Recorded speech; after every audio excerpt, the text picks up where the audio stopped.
That day, Elias Vance woke up without knowing that everything would change before sunset. It was a muggy morning in Los Angeles, the air heavy with a relentless summer, and he rose in the flawless room of his most luxurious hotel, where even the sound of the ocean seemed purchased to calm him. Breakfast was set on a table with linen napkins, fresh juice, and croissants sent directly from a French vendor. But Elias didn't touch anything. He stared at himself in the mirror for long minutes, adjusting the collar of his tailored shirt, wondering what the hell was missing. 5 years ago, he had closed the chain's biggest deal and opened branches in Asia. Today, he only felt a knot in his stomach. Not the parties on the terrace, nor the beautiful women who came and went, could fill the silence that was beginning to echo too loudly. It was the anniversary of one of his hotels opening, and he was scheduled to give a speech later. But he left without notice, telling the driver he wanted to travel alone, as if he needed to remember what it was like to live without having everything provided. He decided to stop at a local market in East LA, a place he hadn't been in years, back when he still considered himself an adventurer. The strong scent of ripe fruit, the voices in Spanish mixed with the laughter of vendors, all of it pulled him out of his role as a magnate. He wanted to buy fresh fruit with his own hands, not out of need, but out of anger at himself, trying to remember who he was before he was just a man with a black card and a closed heart. He walked slowly between the stalls, observing the bright colors of the melons and mangoes, when he suddenly stopped, as if he had been punched in the chest. She was there. Maria. Thinner than he remembered, her pale skin punished by the sun, cheap clothes hanging on a body that seemed to have shrunk. In her arms, a little girl with dark curls and big eyes that Elias recognized as if he were looking in a mirror. For a second, everything disappeared. The market, the heat, the voices. All that was left was the sound of blood pounding in his temples and the bitter taste of a past spat back into the present. He tried to speak, but his voice failed. He walked toward her in short steps, not knowing whether to yell or apologize. Maria saw him and froze, her eyes wide with fear, not surprise. She hugged her daughter tightly, as if Elias were a real danger, and tried to retreat between the stalls. He held up a hand, asking her to calm down, but the words didn't come out right. "Maria, wait, please!" She turned to flee, stumbling over a box of bananas and nearly falling. The girl cried out in fear, clinging to her mother's neck. Some people watched, curious or uncomfortable, as Elias felt the ground give way under his expensive shoes. There was no magazine cover hotelier there, just a desperate man, looking at the woman he had destroyed years ago, and a little girl who had his face. He insisted, holding her arm gently but firmly, begging her not to run. Maria was trembling so much that he could feel it in the palm of his hand. "Maria, I just want to understand. Who is she? Why are you like this?" Her fear overflowed into tears. Her breathing became short. Her voice cracked. "Let go of me, Elias, please. I just want to leave." But he couldn't let go. It was there, in the middle of the dirty sidewalk, with the strong smell of fruit and sweat, that she broke. She cried a desperate, "No!" her daughter screaming with her. He loosened his grip, feeling the world crumble as she finally whispered, "She's your daughter, Elias. You left me. I tried to warn you, but they vanished me. You don't know anything." He stood still, the sound of the market becoming a meaningless hum as he digested those words. His daughter. The revelation fell like an unbearable weight on his shoulders, crushing any remaining pride. He tried to speak, but could only stammer, "It can't be," looking at the girl, who was crying with her face buried in her mother's neck. He saw the same dark eyes there, the same shape of his chin. It was as if he were looking at an old photograph of himself in a child's size. The ground seemed to tremble. The heat became suffocating. Maria sobbed, wiping away tears with her forearm, trying to calm the girl. And he, not knowing what to do, could only step back, feeling his chest burn with something that seemed like guilt, but was worse. It was the horror of having been the man who let her fall into that abyss without even knowing it. He tried to speak but couldn't. She pulled her daughter into her arms and nearly ran, leaving Elias there, standing like an idiot, surrounded by plastic bags and curious whispers. By reflex, he followed her. He called her name, but there was no authority in his voice, only desperation. He finally caught up with her in the dusty parking lot, with old cars and horns in the background. She was trembling as she looked at him, as if he were a kidnapper. "Please, Maria, explain it to me. I didn't know. I swear I didn't know." He was breathing with difficulty. His daughter was clinging to her neck, as if she never wanted to let go.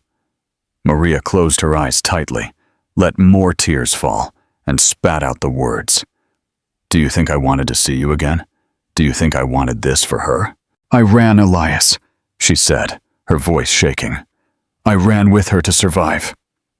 He felt his stomach lurch at that, as if he finally saw all the filth of his world written on her face.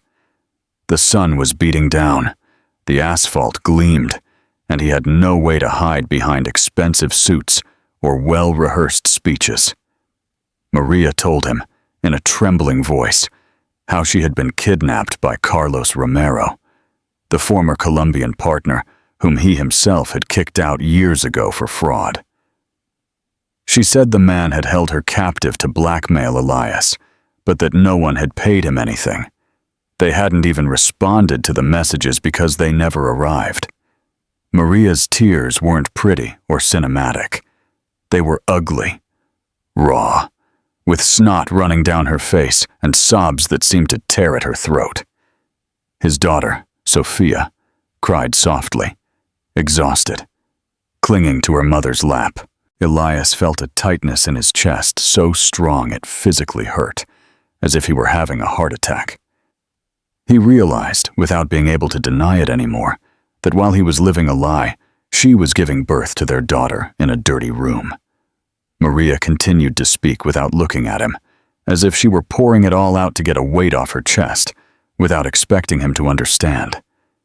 She said that when she finally fled, she was undocumented, without papers, without money, without friends. She was afraid to look for him, afraid of being sent back, even afraid of the man she once loved, who had accused her of being a gold digger. She said she had worked cleaning motel bathrooms, selling empanadas on the street, anything to feed their daughter. Her voice had no pride, only weariness. Elias listened without being able to respond, with nowhere to run, feeling smaller with every sentence. He tried to put his hand on her arm again, but she flinched, holding Sophia like a shield. And in that gesture, he understood everything. She didn't trust him. She didn't see him as a rich man or a savior. She saw him as part of the nightmare. He took a deep breath, his mouth dry, trying to maintain his composure, but everything in him was trembling. His suit was soaked with sweat on his back, stuck to his shirt. He didn't feel the heat, only the shame burning inside him. He tried to speak more calmly, choosing his words as if walking on broken glass. "Maria, please let me help you. I didn't know. I didn't abandon you on purpose." But she laughed humorlessly, a harsh sound that hurt more than a slap. "You didn't know because you didn't want to know. You threw me out like garbage. You called me a gold digger. Do you think I would want to ask you for money after that?" Her words wounded him, but he didn't cower. He observed every tense muscle in her face, her sunken eyes, her calloused hands holding Sophia. And that little girl, now silent, looked at him with curiosity and fear, not knowing if he was her father or a threat. Elias wanted to kneel right there and beg for forgiveness, but he held himself back. He knew that apologies were nothing compared to what she had experienced. She tried to leave again, but he stopped her with a contained, almost pleading gesture. He said he wanted to talk more, to resolve everything, to make sure she wouldn't run from him. His voice was failing, but he insisted. "Maria, please, I can give you security, give you everything you've lost." She looked at him with a mix of hatred and pain as tears flowed again. "You don't understand. I don't want anything from you, nothing. I just want peace for her." He felt a knot in his throat so tight that he had to swallow several times. Around them, some people watched, suspicious or curious, but he no longer cared. It was as if everything else had disappeared. He could only see her face, scarred, wounded, and the daughter he never knew, whom he didn't protect, who now looked at him with those same dark eyes full of uncertainty. The sun was beating down on the parking lot, but he didn't move. His tie was loose, sweat was running down his forehead, and his shoes were covered in dust. None of that mattered. Elias was in shock. Every sentence she said was a punch to the gut, a reminder of who he had been. Arrogant, blind, certain that money would solve everything. He tried to explain with a broken voice. He didn't know about the kidnapping. He would have done anything. But she shook her head, her eyes filled with tired contempt. "You wouldn't have listened to me.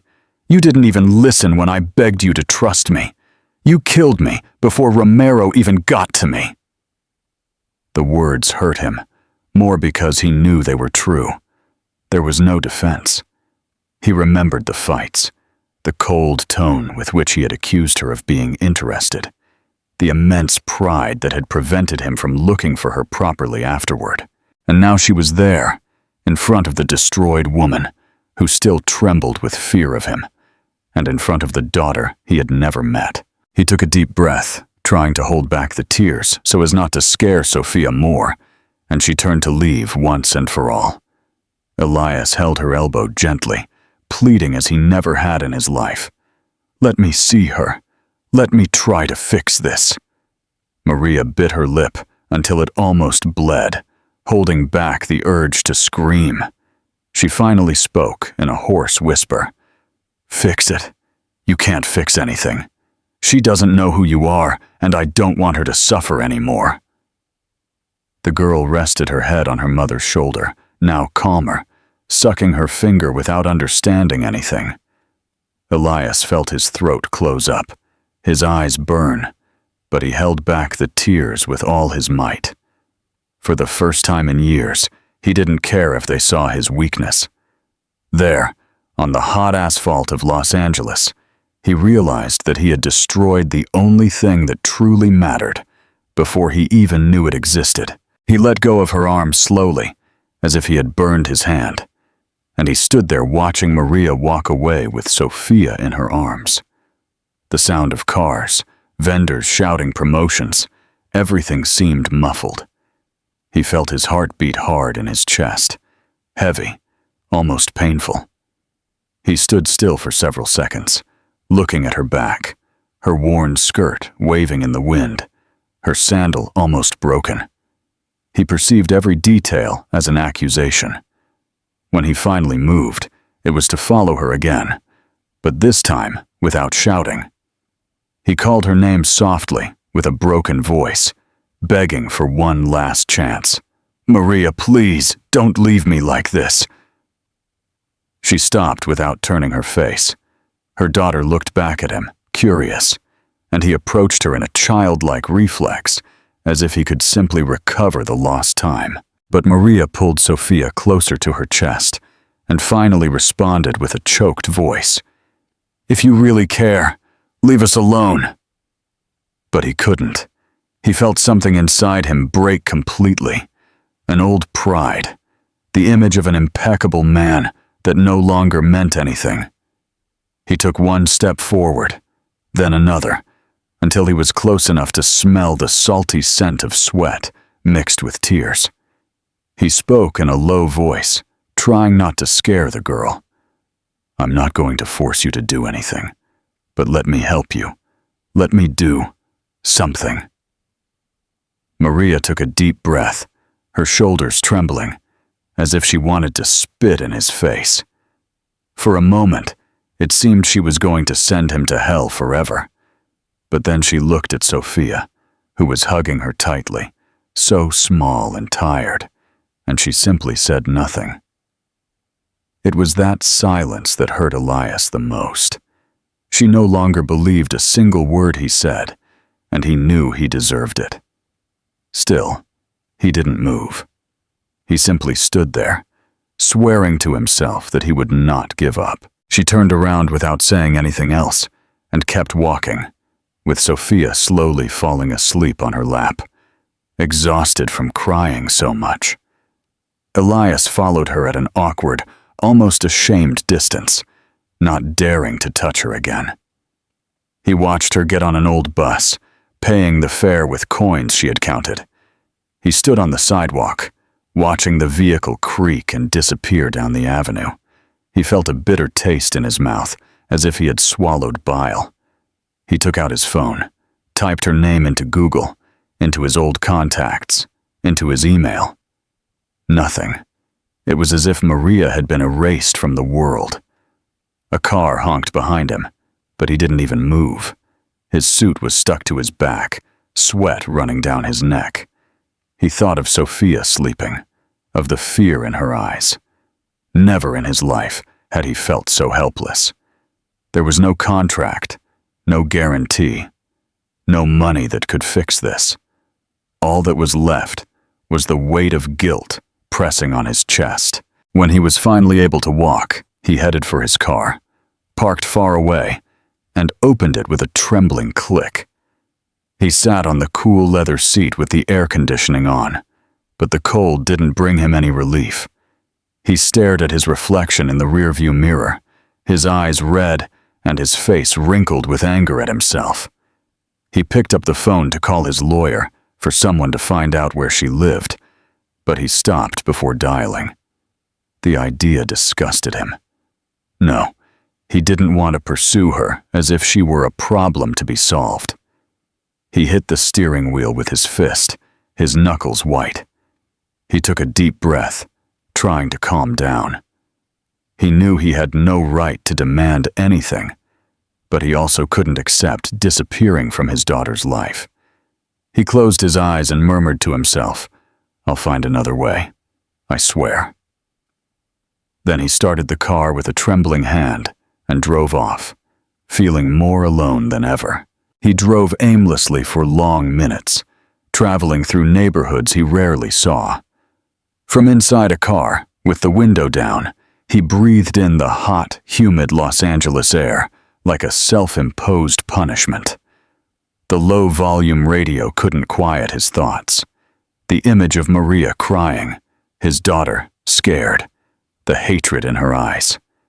Everything replayed over and over again. At a traffic light, he almost went through without realizing it, braking abruptly and hearing the furious horn of another driver. He cursed in Spanish, more to himself than to the other. He tried to imagine what their lives were like. The tiny room rented by the week, the jobs paid in cash, the constant fear of being caught without papers. Meanwhile, he was in penthouses, at gala dinners, bragging about being a winner. He felt disgusted with the man he still was and needed to kill once and for all. He swore he would see them again, but not as a boss, but as someone willing to pay everything he owed. Upon arriving at the hotel, he dismissed the valet and went directly to his office, ignoring the surprised looks of the employees who saw their boss arrive with a wrinkled shirt and a tense face. He slammed the door shut and slumped into the chair, elbows on his knees and hands over his face. He couldn't move. He couldn't hide, but his pride still held him back. He took a deep breath, picked up his cell phone, and called David, his trusted lawyer. The man's voice sounded confident, bureaucratic, asking how he could help. Elias swallowed before responding. He simply said he needed information on Maria Torres, an address, documents, anything. But nothing illegal, nothing that would scare her. He let a moment of silence pass before asking if he was serious. Elias responded with, "I've never been more serious in my life," which sounded more like a lament than an order. He hung up and stared at the phone, feeling an absurd weight in his chest. The afternoon passed slowly.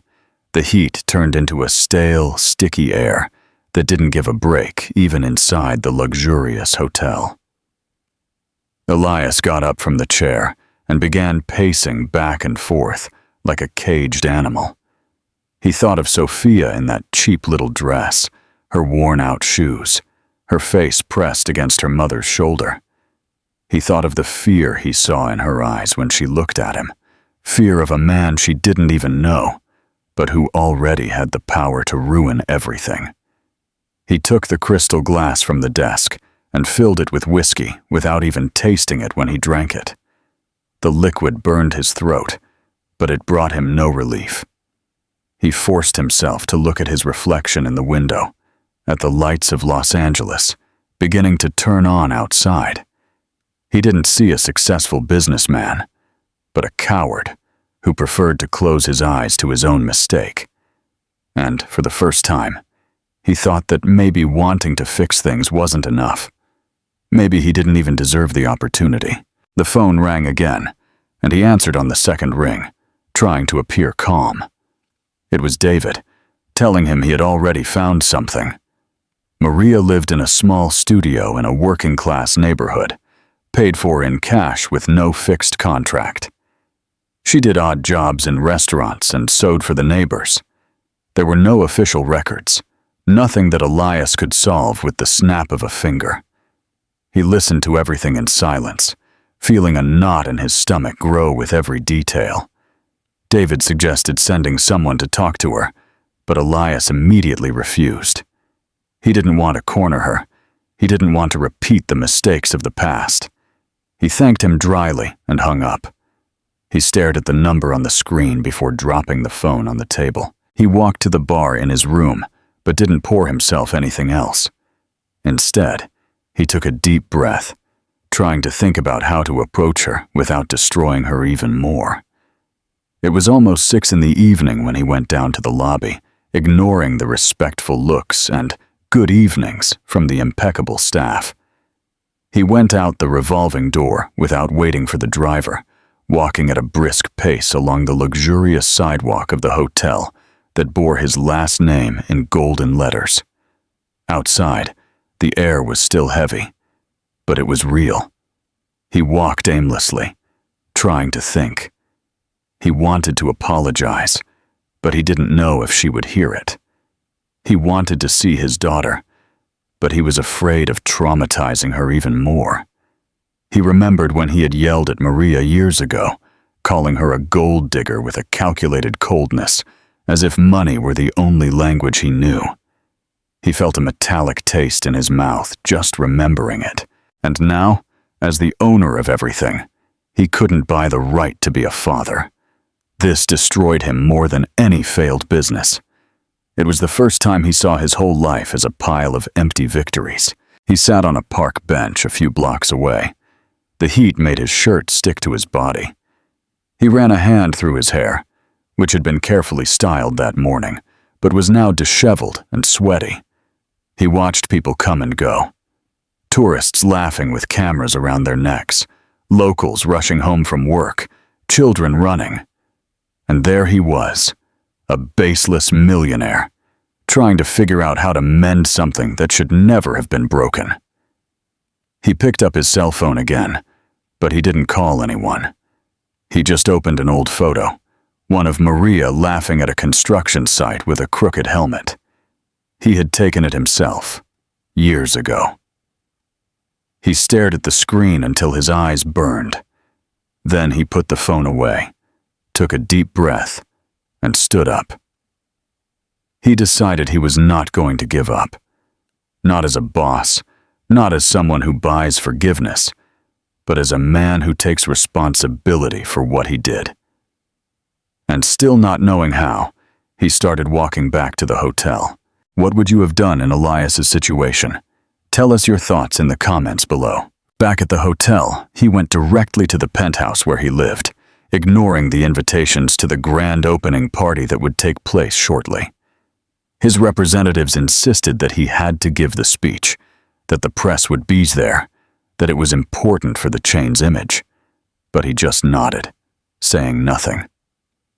He entered the excessively bright apartment, with the panoramic view of Los Angeles beach at his feet, and felt disgusted by the shiny marble, the crystal glasses, the works of art chosen by decorators who had never lived anything real. He took off his jacket and left it on the floor, kicking off his shoes.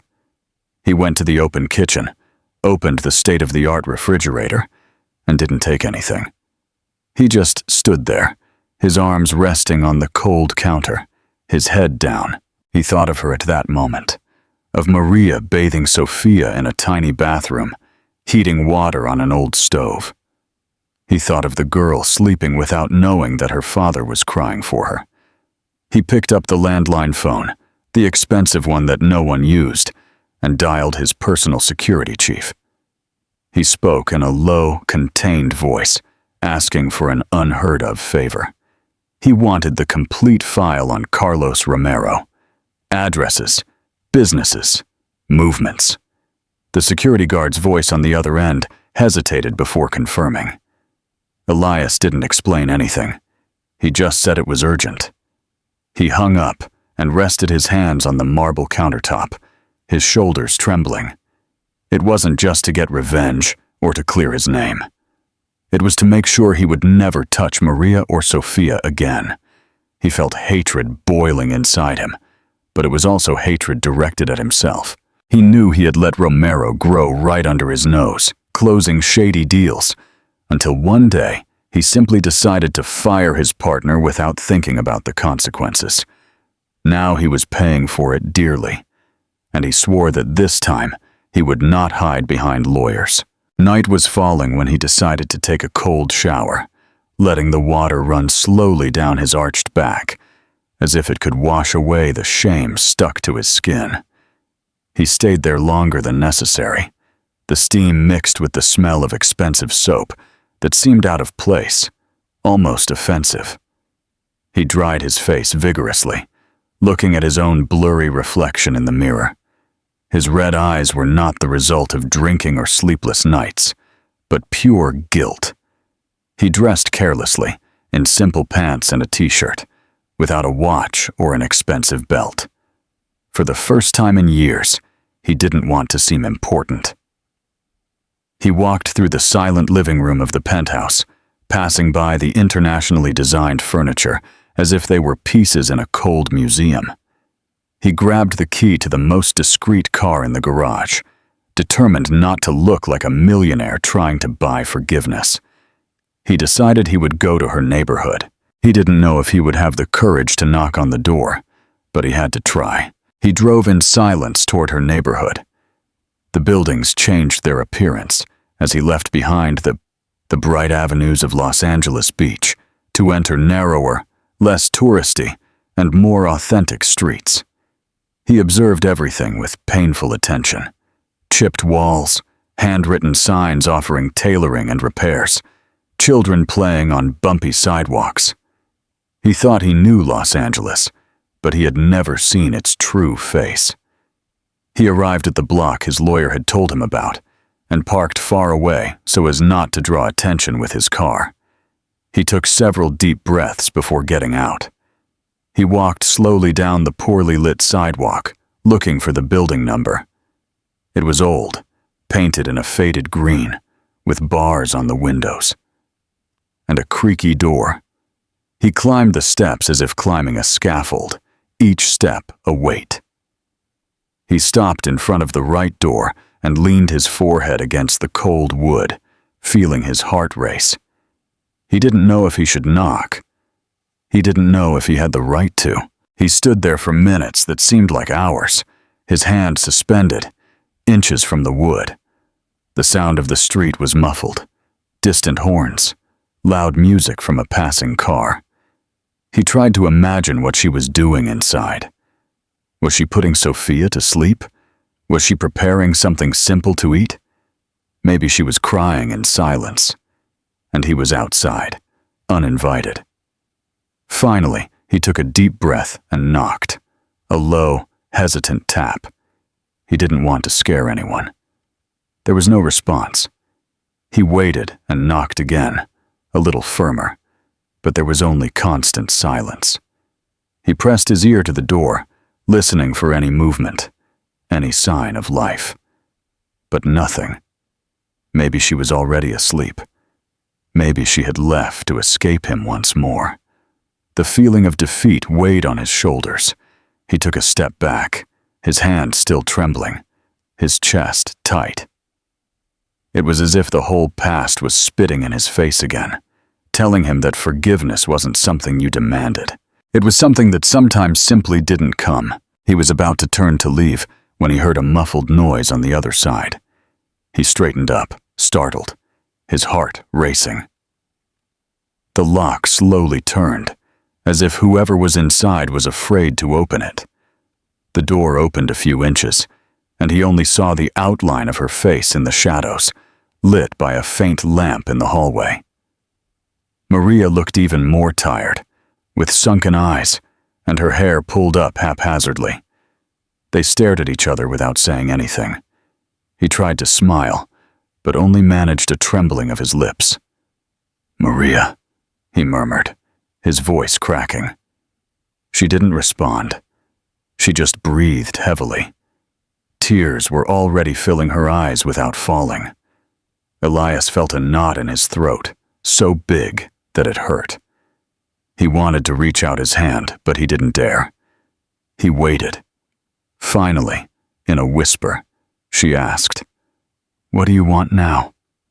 For him to believe in promises, he took a deep breath, trying to control the trembling in his voice. "I want to help you. I want to get back what's mine." The words came out harsh, sincere, almost childish. Maria bit her lip until it turned white, holding back the tears that threatened to flow. She opened the door a little more, enough for him to see the narrow interior.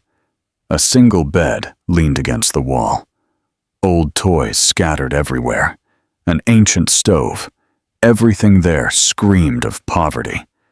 Sophia was not in sight, but he heard a soft sound, like heavy, childlike breathing. His heart ached. He wanted to ask about her, but he didn't have the courage. Maria finally spoke, her voice harsh, contained so as not to wake her daughter.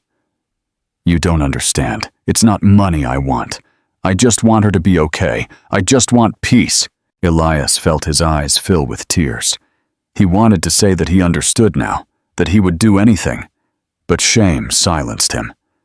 He simply stood there, his lips trembling, looking at her, not knowing how to fix the irreparable. Maria sighed deeply, resting her forehead against the doorframe, exhausted with weariness. He saw her more fragile than ever, her face marked by wrinkles that hadn't existed 5 years ago. She seemed to have aged a decade in pain. "Why now?" she asked, without lifting her head. Elias swallowed hard, wiping a stubborn tear from the back of his hand. "Because I didn't know. Because I was an idiot. Because I was a coward." His voice broke with each confession. She laughed humorlessly, a dry sound that was not laughter at all. "You still are." He lowered his head, accepting the blow without reacting. He didn't try to argue. He didn't try to convince her. He simply murmured, "I know." The silence between them was so thick that it seemed to weigh on the suffocating air of the hallway. He felt his chest rise and fall with her shaky breathing, her hand gripping the doorknob as if it were the only thing preventing everything from collapsing. Finally, he lifted his face. His damp eyes shone in the dim light. There was no more obvious anger, just exhaustion and distrust. Do you think you can just show up now and change something? You don't know anything about her. You don't know what she's been through. You don't know what I had to do to bring her out alive." Her words were more hurtful than insulting. Elias felt his stomach churn, because every accusation was fair. He shook his head slowly, his eyes red. "I don't want to buy anything. I don't want to give you orders. I just want to be here, to help, to be close." His voice faltered, almost fading at the end. Maria sniffled, wiping her forearm across her face to dry the tears that insisted on falling. She clung to that moment, to that small opening, and whispered, "I have no right to ask for anything, but I'll stay here anyway. I'm going to wait for you to send me away. I'll do whatever you say." And there was no tone of a boss in that, just a broken man asking for permission to exist. He pressed his lips together, took a deep breath, trying to control himself. He turned his face toward the inside of the apartment for a second, as if evaluating something. Finally, he opened the door enough for him to see Sophia, sleeping on a mattress on the floor, hugging a rag doll. The scene destroyed any remaining pride he had left. He felt his legs weaken. He squeezed his eyes shut to hold back the tears, but he couldn't. One of them ran hot down his cheek. Maria saw it and sighed deeply, tired. "I don't know if I can forgive you." Her voice was not cruel, just honest. He nodded, his voice choked. "I don't even expect that. I just want to try." She looked down with a defeated expression. "If you make her cry, Elias, I'll kill you." And he didn't doubt her. He accepted without hesitation, whispering, "I know, and I deserve it." The tension in the air was almost unbearable, but he didn't take a step inside without being invited. He stood there on the threshold, his heart racing and his sweaty hands trembling at his sides. Maria looked him up and down, evaluating his every move, every breath, like a lioness deciding whether to let an enemy approach her cub. Finally, in an almost imperceptible gesture, she shook her head to the side, opening the door completely. Elias entered slowly, treading carefully, as if the floor were made of glass. The apartment smelled of simple food and cheap soap, of the stubborn dignity of those who survive on nothing. Maria walked past a sleeping Sophia and felt a tightness in her chest that hurt. She had his nose, his long eyelashes, his little mouth half open in a deep sleep. A sob escaped him before he could hold it back. Maria watched him with hard eyes, but she said nothing. For the first time, he felt he had nowhere to hide. He sat on the floor, next to the peeling wall, without asking for permission, simply because his legs could no longer support him. He buried his face in his hands, his shoulders trembling in a low, choked cry that he didn't let anyone see. Maria remained standing for a moment, undecided, looking at him as if trying to decide if it was just another act. But there was nothing rehearsed about this. Elias was truly sobbing, his breathing ragged, his chest rising and falling at an irregular rhythm. He was murmuring almost inaudible phrases. "I'm sorry. My God, I'm sorry." Maria sighed deeply and finally crouched down in front of him, keeping her distance. "Stop. Crying doesn't erase anything." He lifted his tear-stained face and nodded, his voice hoarse. "I know, but I have to ask. I need you to know that I would do anything to take it back." She bit her lip and looked away from him toward Sophia, who was moving in her sleep. She stood up slowly, wiping her pants with her hands to hide the trembling. She walked toward Sophia and knelt to cover her small body with the thin blanket, with delicate, almost automatic movements. Elias watched her in silence, his chest still heaving with barely contained sobs. He felt a mix of absurd love and overwhelming guilt at seeing the girl. Maria no longer looked at him, speaking in a low voice, as if only talking to herself. You have no idea what it was like. I was sick. I had no money for a doctor.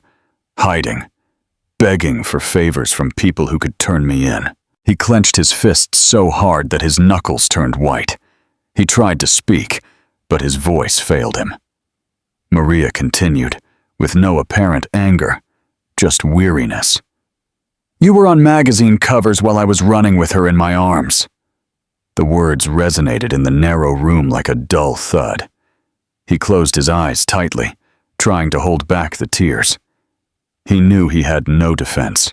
He could only listen.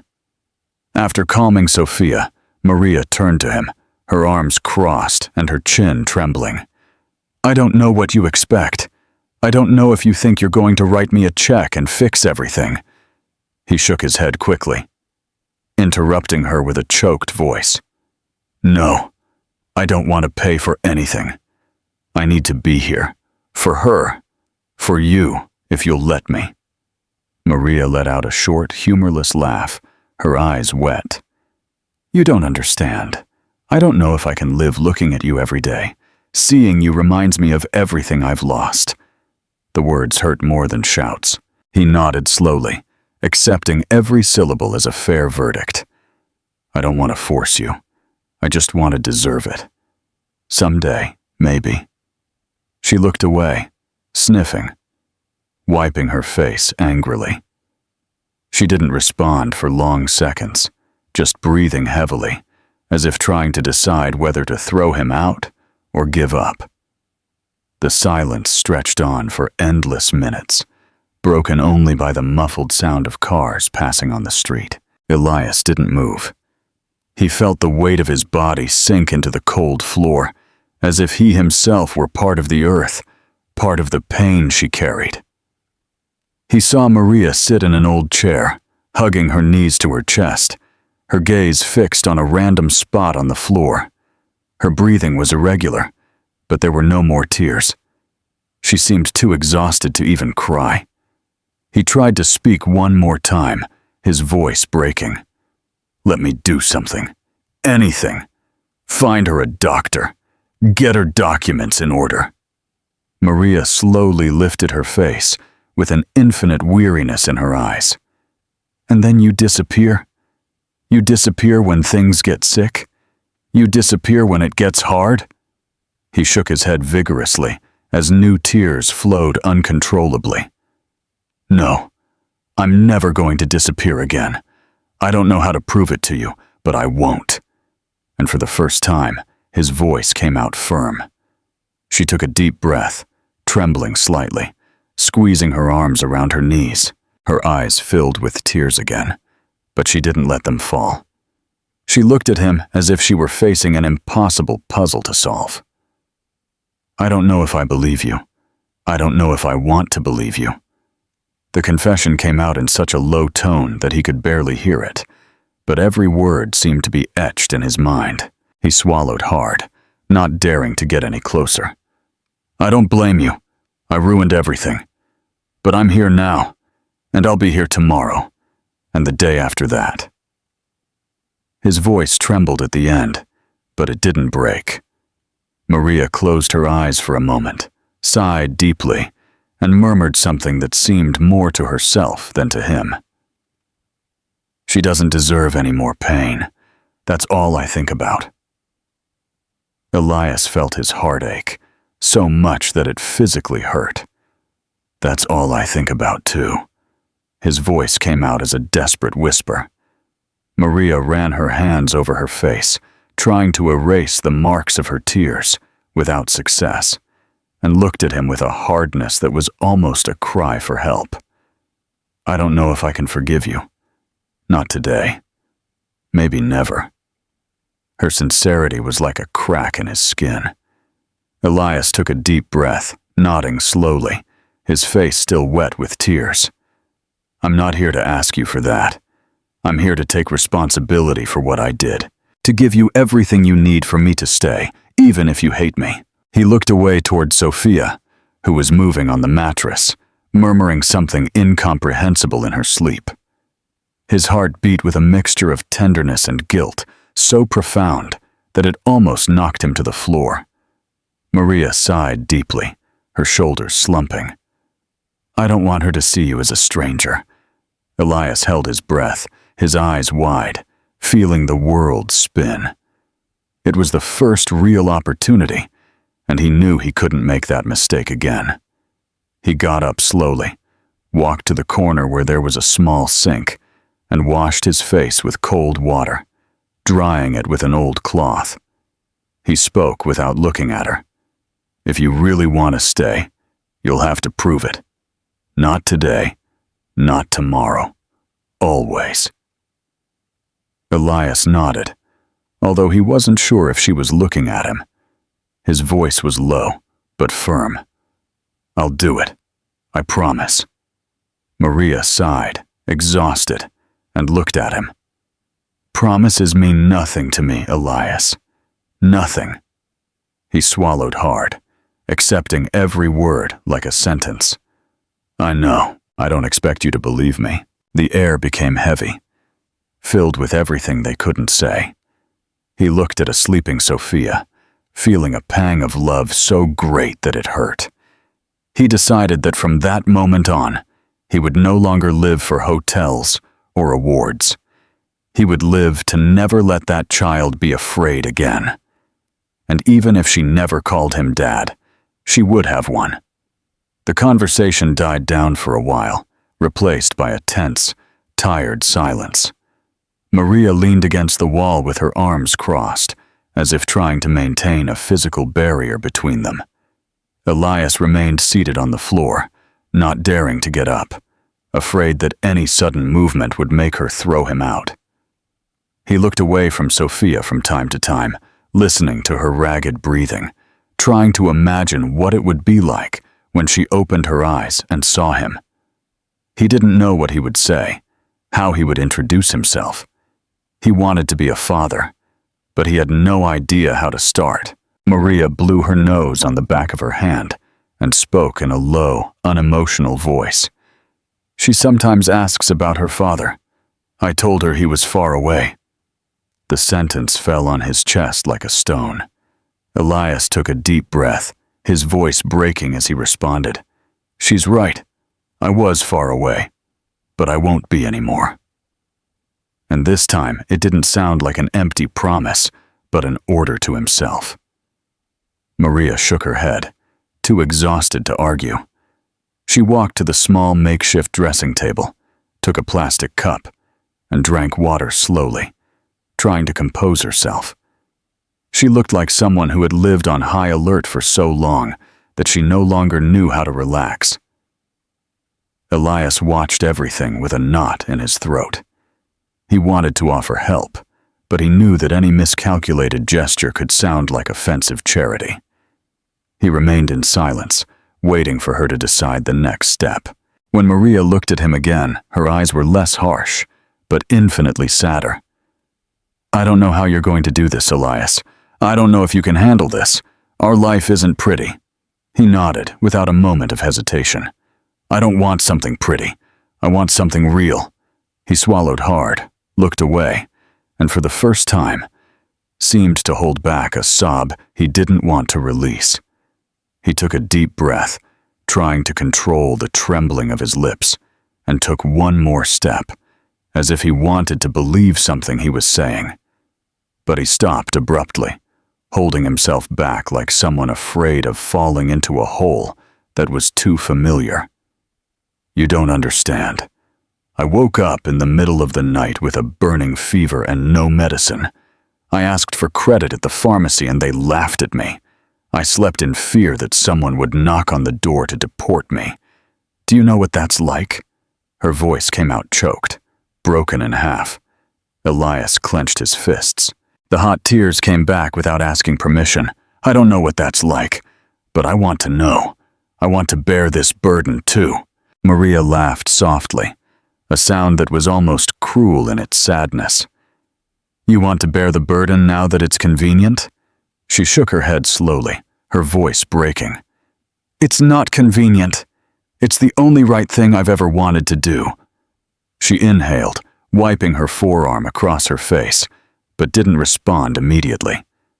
The room seemed to shrink around them, suffocating, laden with memories that she couldn't even describe.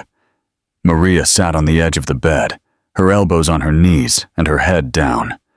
Sophia stirred on the mattress and murmured something in her sleep, a small sound that silenced them both instantly.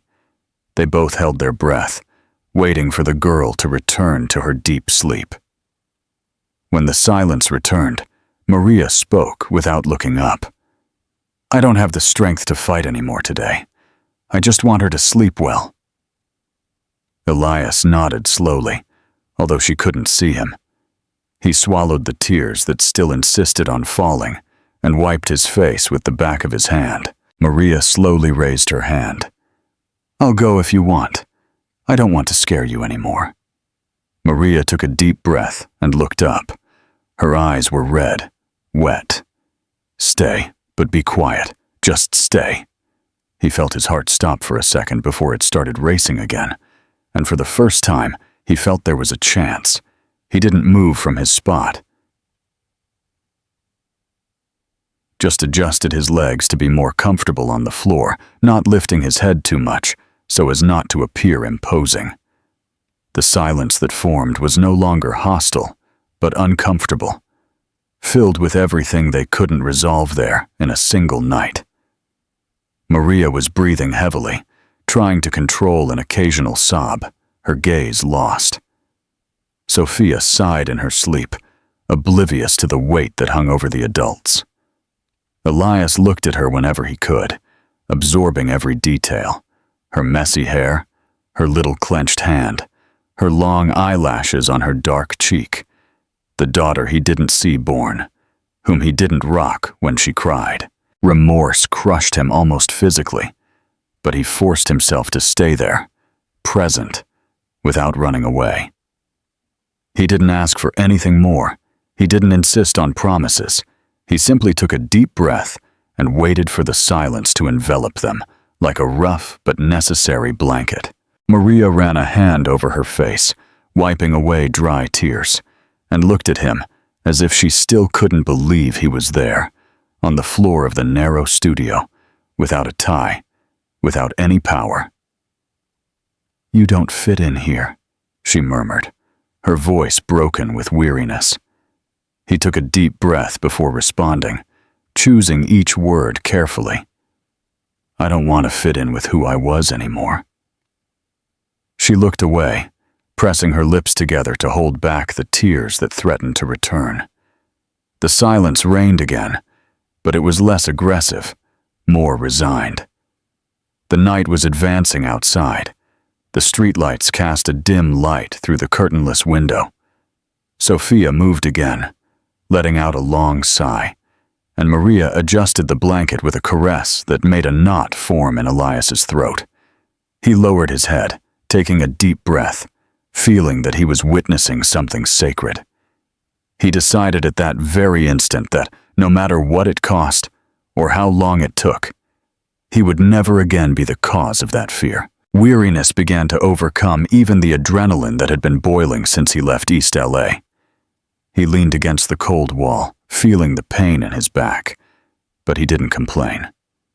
Maria adjusted the chair next to the bed and sat down heavily, like someone who no longer had the energy to argue.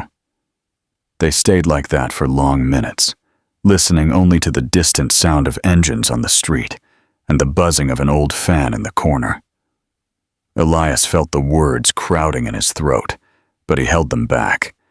He didn't want to talk anymore to convince her, to promise. He wanted her to know that he could handle the silence too.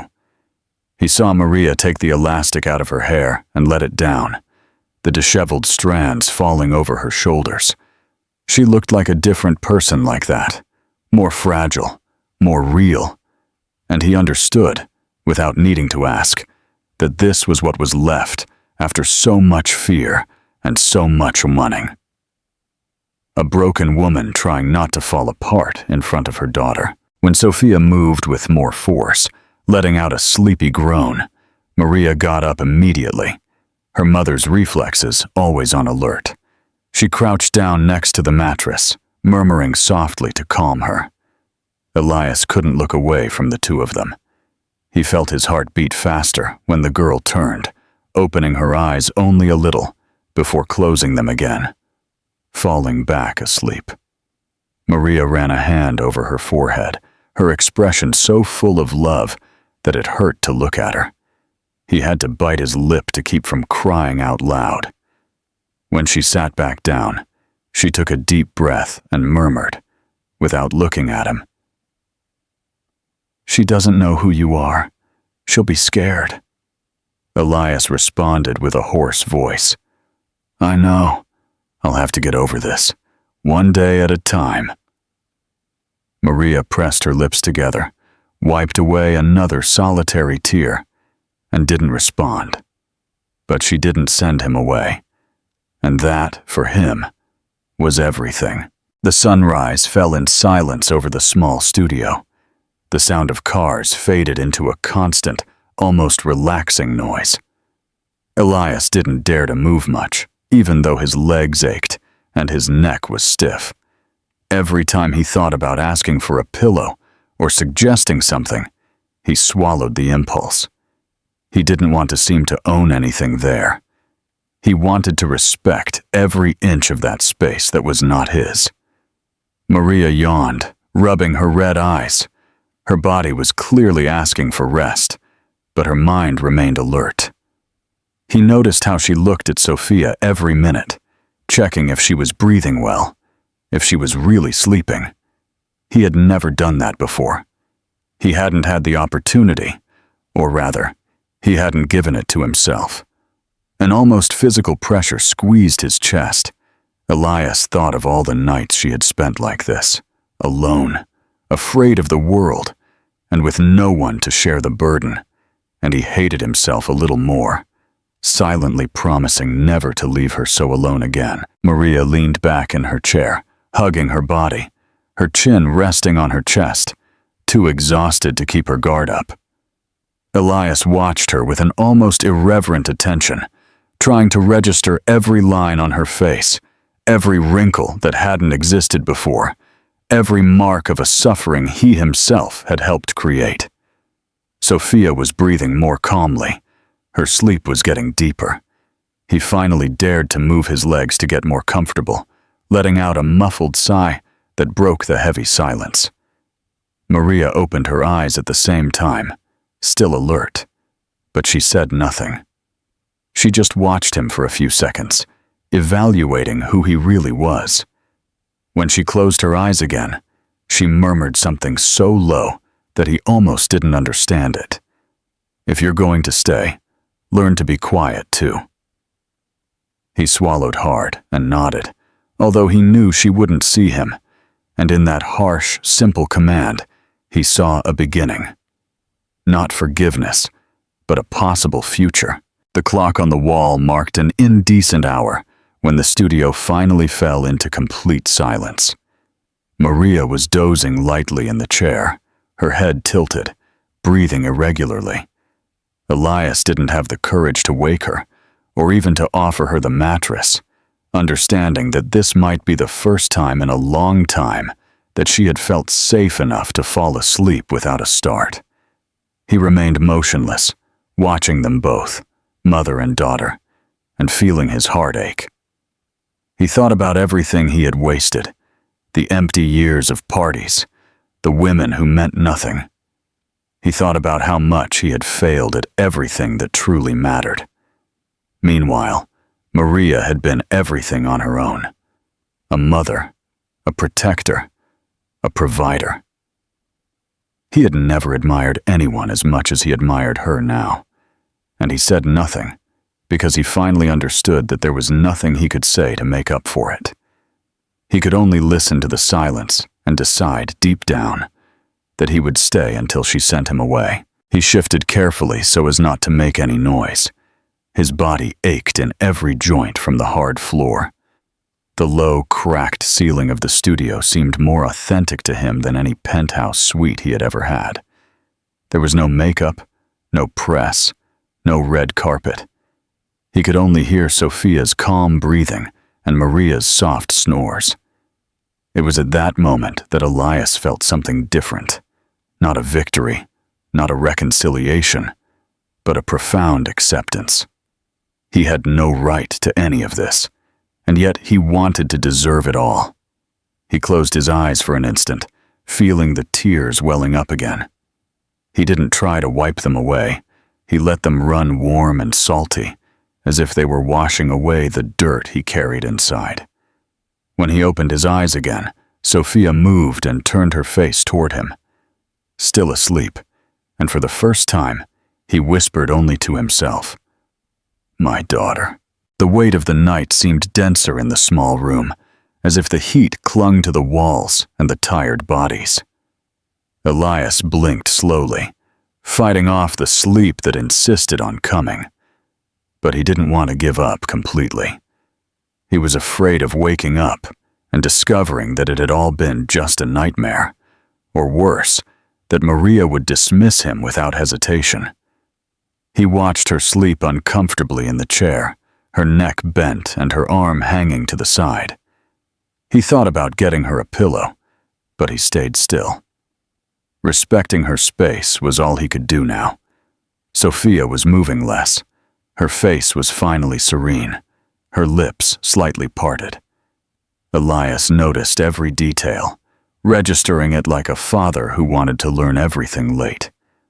Every lock of hair, every mark of sleep, and in the heavy silence of the room, he promised in a voice so low that he barely heard it, "I will never leave you with no one again. Never again." Fatigue overcame him for a few minutes, and he dozed off against the wall, with his arms crossed to keep his body steady. He dreamed of confused fragments, Maria laughing as she used to, Sophia running in the sand on a beach he had never visited with them. He woke with a start when he heard a noise. Maria was moving, murmuring in a low voice, settling into the chair. The sun hadn't risen yet, but the darkness was no longer complete. He took a deep breath to calm his racing heart and looked at her. Maria blinked slowly, clearly trying to get her bearings, her face swollen from crying and sleep. She stared at him for a moment that seemed eternal.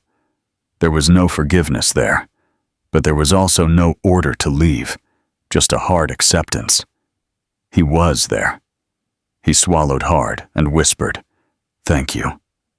She looked away, bringing her knees back to her chest.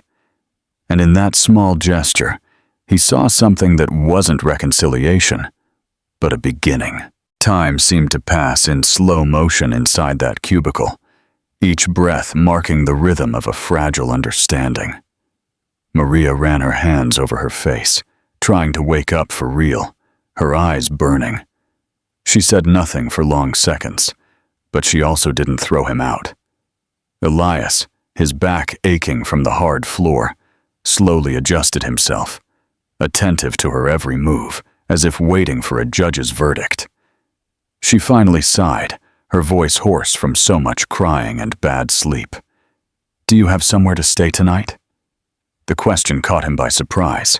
It took him a while to react. The words got stuck in his throat. "Here is fine," he replied in a low voice, without irony, without provocation. She shook her head with a humorless laugh, as if she found it ridiculous and sad at the same time. "I don't have a bed for you." He swallowed hard. "I didn't come for a bed." The silence returned, dense, but less aggressive. An impromptu armistice. And there, in the midst of that poverty, he felt more human than ever. Maria leaned back in her chair, her gaze fixed on a random point on the wall, as if trying not to look at him. Sophia moved slightly, letting out a deep sigh, and they both fell silent again, so as not to wake her. Elias took advantage of that moment to take a deep breath, exhaling slowly, as if he were holding the pieces of his own soul. He looked around, taking in every detail of the place. The peeling paint, the patched-up toys, the pots piled up in the sink. It was everything she had managed to get for her daughter. everything he had never offered her. And instead of feeling superior because he had more, he felt infinitely smaller. He looked at her again and spoke so low it sounded like fear. "I know that I can't change anything you've been through, but I can stay. I can share this." Maria didn't respond immediately. She took a deep breath, held back the tears again, and only let out a, "We'll see," which to him sounded like hope. Weariness weighed on his bones like lead, but Elias didn't allow himself to relax completely. Every movement was calculated, contained, so as not to give the impression of occupying a space that wasn't his. Maria kept her arms crossed, her gaze lost, as if reliving every humiliation, every fear, every sleepless night. Her breathing was ragged, not from sleep, but from someone who held back tears out of habit. He didn't interrupt her. He simply breathed with her, trying to align his chest with her rhythm, as if that could alleviate a fraction of the weight.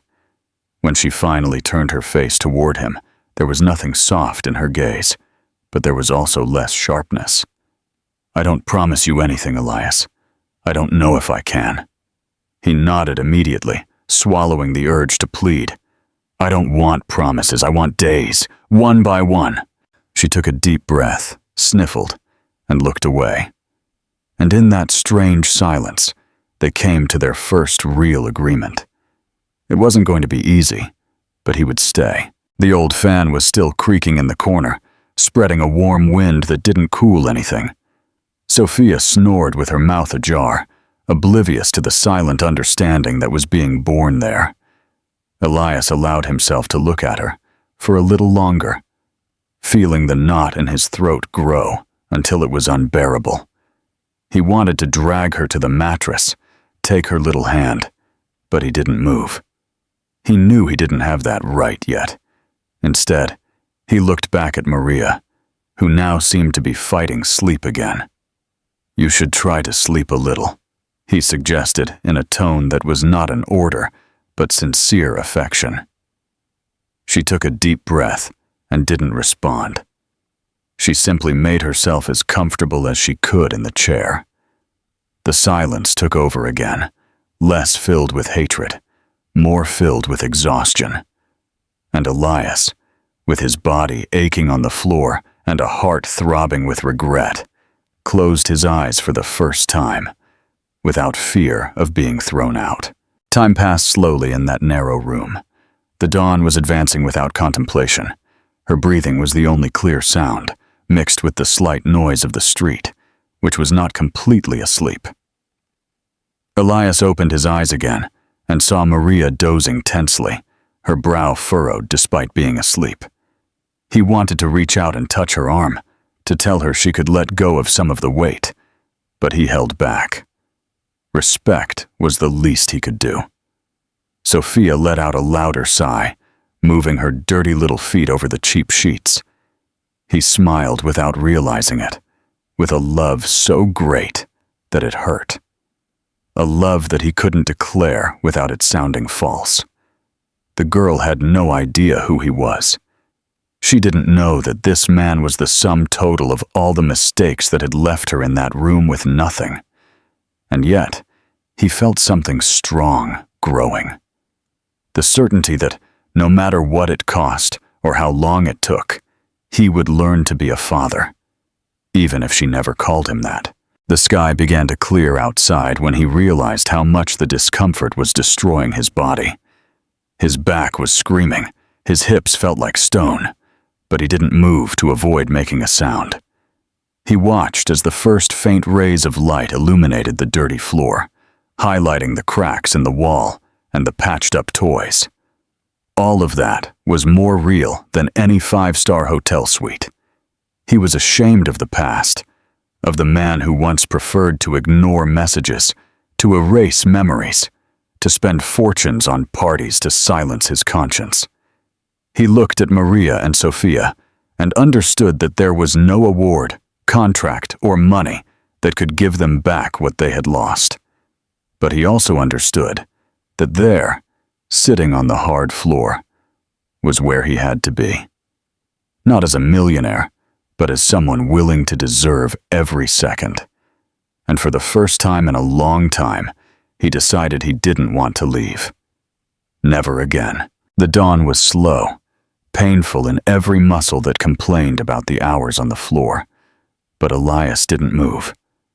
He watched as the light slowly invaded the studio, mercilessly revealing the poverty in which Maria was raising her daughter. The dented pots, the clothes folded with great care due to lack of space, the makeshift toys made of scraps and tape. No detail escaped his gaze, as if every imperfection were a reminder of how much he had failed. Maria woke up slightly with a start, her eyes red, and she met his immediately. They didn't exchange a word for long seconds. They just studied each other, exhausted. She adjusted her hair, trying to look less vulnerable, but the dark circles were too deep to hide. Finally, she sighed. "You're still here." He swallowed with difficulty and responded with a choked but firm voice. "I told you I would stay." There was no challenge there, just a resigned acknowledgement, and perhaps, deep down, a glimmer of acceptance. Maria slowly got up, stretching her aching back, and went directly to Sophia, who was still asleep but was already moving with more restlessness. She ran her hand over her forehead, checking her temperature as if it were an automatic reflex of someone who has done it 1,000 times alone. Elias watched her in silence, not daring to interrupt. When she finished, she turned to him with a tired and serious face. "If she wakes up and sees you, she'll cry. She'll be scared." He took a deep breath, feeling a knot in his stomach. "I know. I don't want to force anything." Maria shook her head, incredulous but not openly angry. "You don't understand. She only has me. It's always been that way." She closed her eyes for an instant, nodding. "Then let me be a part of this. Slowly, whatever you want." She sighed, running her hands over her face, and finally murmured, "Slowly, Elias.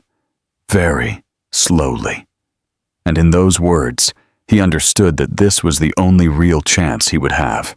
The sun was already shining brightly through the cracks in the window, illuminating the room with a harsh, relentless light.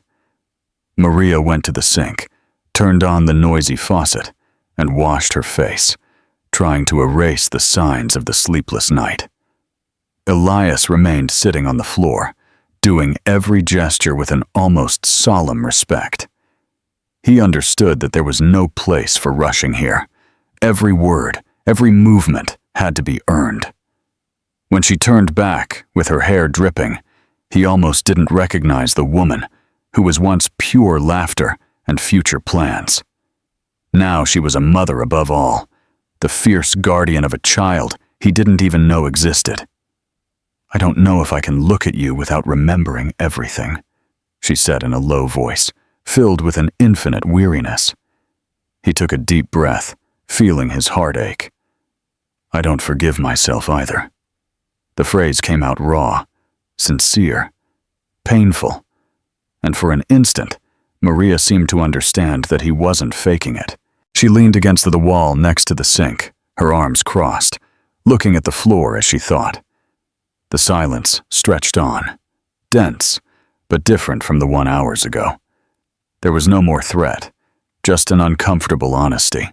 Sophia began to move more on the mattress, murmuring, with her messy hair covering part of her face. Maria took 2 quick steps toward her, adjusting the blanket before the girl woke up completely. She looked at Elias again, her eyes filled with something he couldn't identify. Fear, maybe, or just exhaustion. "If you stay, you'll have to see everything. You'll have to endure everything." He swallowed hard and nodded, without hesitation. "I don't want to hide or deceive myself." He closed his eyes and took a deep breath, as if trying to believe what he was saying. And when he opened them again, he saw less hatred, There was still no forgiveness, but for the first time, there was an invitation to trub. The sound of the first cars and street vendors on the street began to invade the studio, announcing the day that was arriving without contemplation. Maria looked at him with tears in her eyes, but with a firm chin, like someone who has cried too much to allow herself to falter. "I'm not going to make it easy for you. I don't have the strength for that." Elias took a deep breath, feeling the weight of the words like a fair verdict. "I don't want it easy. I want it right." The phrase came out without a tremble, surprising even him. Maria looked away, wiped her face with a wet hand, and for an instant, she let her shoulders slump. Sophia turned over on the mattress, murmuring childish words, and she settled her daughter again with an almost desperate care. He realized how sacred she was to Maria, the only thing she had left, the only thing that mattered, and he understood that to deserve a place there, he wouldn't need money or promises, but a patience he had never had. She returned to him, not too close, but close enough that they didn't have to shout to hear each other. "You're going to have to start from scratch. You're going to have to get used to it." Elias swallowed hard. His body ached with fatigue, but his mind was strangely clear. "I already started. Since yesterday." Maria let out a sound that was almost a laugh, but it was choked in her throat. She ran a hand over her face, looking at him again. "You don't know anything about having to choose between eating and paying rent." He nodded, shame burning on his face. "Then teach me. Let me see." The silence became dense again, but it no longer had the deadly ice from before. There was something like the acknowledgement that he might really want to stay. Maria sighed, exhausted, but she didn't turn her back on him. She stayed there. And in that small gesture, in that refusal to send him away, he saw the first crack in the wall he had helped build himself. The light was already filling the studio when Sophia finally opened her eyes for real, blinking, confused, looking at the ceiling before turning to her mother. Maria knelt down beside her in a second, speaking softly, caressing her little face. Elias watched without daring to move, his heart racing as if he were in front of something sacred. When Sophia saw the man in the corner, her eyes widened and her small body tensed. Maria whispered something to calm her, but the girl shrank back, pulling the blanket up to her chin. Elias felt his stomach churn with guilt, but he didn't get up. He didn't move forward. He simply raised his hand slowly, showing that he wouldn't do anything. "Oh, Sophia," he said in an almost childlike tone, his voice trembling. Maria looked at him with hardness and protectiveness, but she didn't tell him to be quiet. He continued, even lower. "I'm Elias. I want to get to know you." The girl didn't respond. She just looked at him with fear, and in that fear, he saw everything that needed fixing. Maria took a deep breath, caressing Sophia's hair without looking away from him. "Elias, she doesn't understand.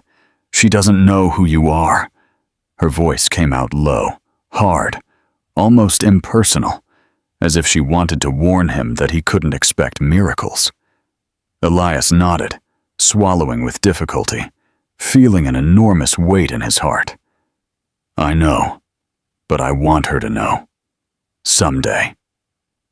Maria closed her eyes for an instant, holding her breath as if counting to 10, so she wouldn't collapse. When she opened them again, there was no sweetness, but something like resignation. "Then you'll have to stay. You'll have to prove it." He nodded, his eyes teary. "I will." The silence stretched on, heavy, tense, but different. There was no escape anymore, only the painful truth. Sophia snuggled closer to her mother, wary, but less scared, and Elias, sitting on the hard floor, understood that he was exactly where he was supposed to be. The noise of the street was getting louder as the day went on, but inside the studio, time seemed suspended, hanging by a fragile thread that could break at any moment. Maria ran her hand over Sophia's hair, murmuring soft words, her gaze fixed on her daughter's scared face. Elias didn't move a muscle beyond his trembling lips, trying to hold back the tears. "I'm not leaving," he repeated, so low that it seemed only for himself. Maria heard him. Her eyes met his over Sophia's head, and in that moment, there was no anger, only weariness and a barely perceptible glimmer of hope. She said nothing, but she didn't send him away. Sophia finally relaxed a little, although her eyes remained attentive to every sound. And in that heavy silence, Elias understood. There was no victory there, only the chance to start over, and even that was a gift he would have to earn every day. And he accepted it, because there was no longer a choice. He adjusted his body on the floor, feeling every joint protest, but he didn't complain. He looked at Maria and Sophia as if he wanted to save that scene in his memory forever, with all the ugliness, all the pain, and all the truth that was there. It wasn't the happy ending of the movies, nor the immediate forgiveness he had so often bought with expensive gifts. It was real, raw, imperfect. But it was life. Maria sighed deeply, pulling Sophia toward her lap, and finally spoke, in a tone so low that he almost didn't understand. "If you're going to stay, then stay right."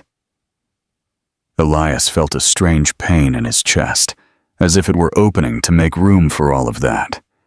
He nodded slowly, holding back the tears. "I'm going to stay right." And with those words, he felt that he was finally exactly where he was supposed to be.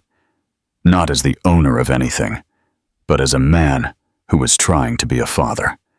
And he promised, in silence, that he would never lose them again. This story is a powerful reflection on the true cost of pride and arrogance. Elias Vance had everything: money, power, and a flawless reputation. But his life was empty because it lacked integrity. His journey shows that true wealth is not in what you have, but in who you are and what you are willing to do to redeem your mistakes. Forgiveness is not something you can buy or demand. It is something you must earn with patience, presence, and genuine humility. The story teaches us that a person's value is not measured by their successes, but by the courage they show when facing their failures. Love and family, when built on a foundation of raw honesty, are the only things that can truly fill the void in a life of empty victories. It's about letting go of the need to win and simply showing up, day after day, for the people who matter most. I hope you enjoyed this story. Please like, subscribe, and share your thoughts in the comments below.